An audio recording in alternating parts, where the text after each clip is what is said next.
Welcome back to Tech Rants. My name is Q, and today we're going to be talking about the Google Pixel 6a, and I'm giving you my full review and why I had to say goodbye. Stay tuned. Before we get started, as always, if you like the content, please leave a like on the video. Questions, comments, and concerns are welcome down below. Subscribe, share, tell your friends, all that other good stuff. And if you would like, you can donate via Cash App at $ the Tech Rant Show. That's $THETechrantsshow.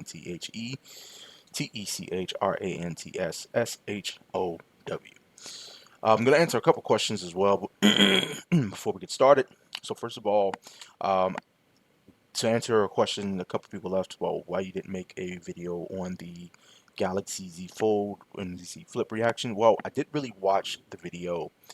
I got, we can all Google the specs, and I mean, I'm not saying that they're bad phones, but they're, whatever. They're what they are.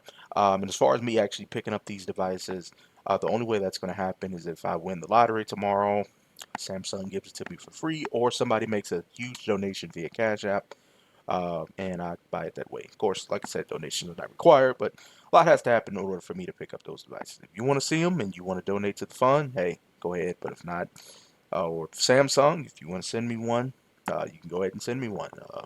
Or I wake up tomorrow morning and I win the lottery or come into some, excuse me, some money. But at the moment, I just don't have money to give away right now to purchase one of those devices.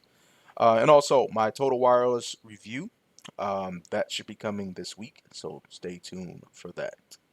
All right, so now we got that all out the way. So the Pixel 6a, excuse me, my allergies. The Pixel 6a was a terrific. I'm sorry, it is a terrific device. Um, so I'll go ahead and just get it out the way real quick why I didn't keep it, and then we'll talk about why you should consider it. The main reason why I did not keep the Pixel 6a, and I shot another video and I deleted it because things did happen. But basically, what happened was they was experiencing some bugs as far as accessibility goes. And if that phone is going to be my main daily driver, I need all aspects, or at least most aspects of accessibility to be working. A couple of things were not working as far as the accessibility goes. I tried to wait until Google sent out an update, which they did. However, now this is becoming a Google accessibility department problem, and it could also be an Android problem. I'm not quite sure.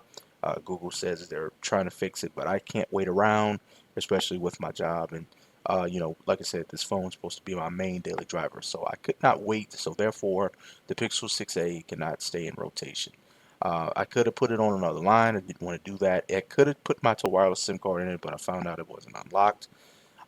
So maybe somewhere down the line, I'll pick up an unlocked version and I'll use that with Total Wireless. Other than that, right now, no, the Pixel 6a cannot stay in the building. But if it was not for that issue, then it would have been a terrific phone. So Android 13 was released yesterday. What I realized is that it did make the fingerprint sensor a lot better. It did seem to run a little smoother, but like I said, with that issue alone, it it makes it unusable, especially for a visually impaired consumer such as myself. But besides that, the Pixel 6a, as I stated in previous videos, is what the Pixel 6 should have been. The design, I kind of like that design. I know a lot of you don't like the design that the Pixel 6 was sporting. I do like this one a little bit better because the camera bar is a little more flushed into the back.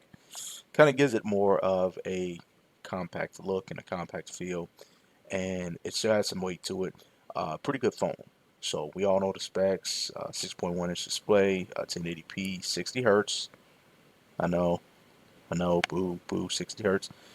Um, Tensor chip, 6 gigs of RAM, 128 gigs of storage, dual 12 megapixel cameras on the back, 8 megapixel camera on the front, 4410 milliamp hour battery, no headphone jack, dual stereo speakers, NFC, IP67 dust and water resistant. So it had, like I said, besides wireless charging and things like that, it had almost all the features that a phone would have. So, like I said, the design, I liked it. Design was terrific. Very modern, very compact, and I think Google is on something with this design. Now, the performance, the Tensor chip, I know it's had its ups and downs, but let me say this: the Tensor chip was never slow under any circumstance.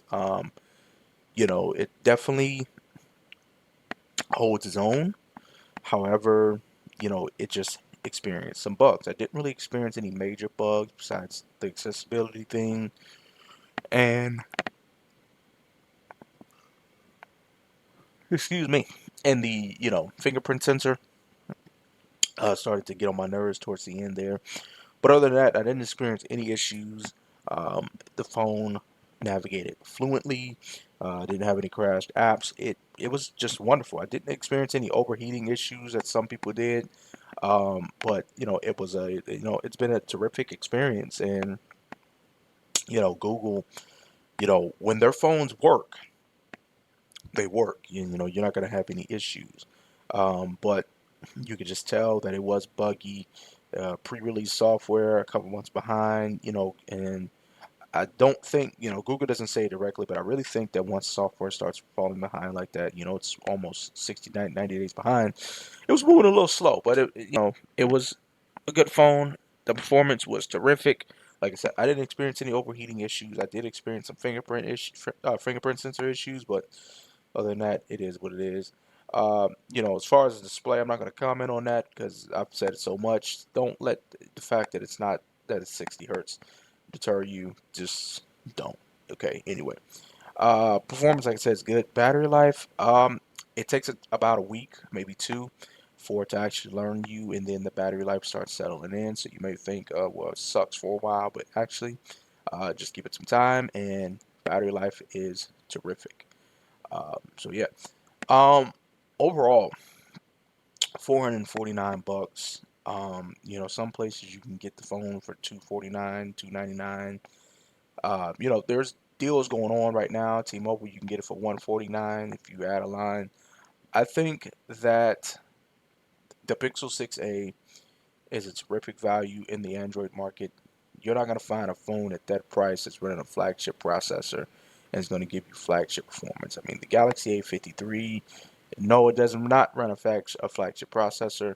It runs a mid-range Exynos processor, and the Exynos processors have known to be garbage. And yes, it has 120 hertz refresh rate, and yes, it offers 4 years of Android updates instead of three. But the performance, I think, if you prioritize performance over everything, then the Pixel 6a is definitely the way to go. So just because this phone wasn't for me, I don't want this to deter you guys. Like I said, that was my issue. But if you are, you have full sight or you have more vision than I do, because I don't have much vision. I rely on talkback and voiceover and things like that. But if you guys don't rely on any of that, then I would strongly suggest if you're looking for a good Android phone under 500 bucks and you're stuck between the Pixel 6a and the Galaxy A53 5G, pick up the Pixel 6a.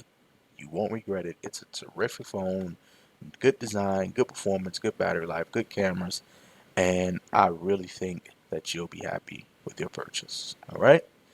So, now I will say this: if you can pick up the Pixel 6 for $499 versus the Pixel 6a for $449, if you got the extra 50 bucks, get the Pixel 6.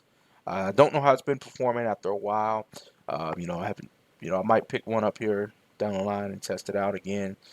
But it is a. I will say this: it is a bigger phone, but the battery is bigger. It's got more weight to it. But other than that, the Pixel 6a is definitely a solid choice for those on a budget, and I think Google did knock it out of the park with this one. All right, so that's going to be it for this one. If this was helpful, informative, or entertaining in any way, leave a like, comment down below, subscribe, share, tell your friends, all that other good stuff.